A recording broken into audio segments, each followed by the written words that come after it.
तमिलनाडु के तिरुचिरापल्ली जिले में वोटरों को जागरूक करने के लिए तरह तरह की कोशिशें की जा रही हैं।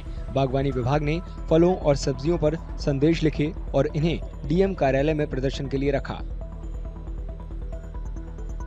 திருச்சி மாவட்ட நிர்வாகத்தில் இருந்து இந்த தோட்டக்கலையில் வந்து நிறையா பேர் அட்ராக்டிவாக பண்ணிட்டு இருக்காங்க. இவங்களும் அதில் நல்லா அட்ராக்டிவாக பண்ணிட்டு இருக்காங்க. இதுதான் என்னோட ஃபர்ஸ்ட் ஓட்டு. இந்த டைம் வந்து ஓட் போடுறதுல எனக்கு இந்த டைம் வந்து நல்ல தலைவர் தேர்ந்தெடுக்கிறது எனக்கும் ஆப்பர்ச்சுனிட்டி கிடச்சிருக்கு. ஸோ போன டைம் வந்து கம்மியாக ஓட் பண்ணனால இந்த டைம் எல்லாருமே 100% ஓட் பண்ணுற மாதிரி இருக்குது. आम चुनावों के लिए चुनाव आयोग ने राज्य चुनाव आयोगों को मतदान का आंकड़ा बढ़वाने की हर संभव कोशिश करने को कहा है।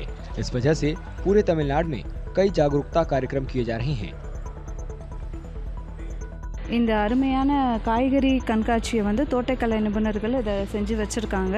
இது எதற்காக வலியுறுத்துகிறாங்கன்னா, நம்ம ஒரு 100% வந்து வாக்கு சதவீதத்தை நம்ம கொடுக்கணும்.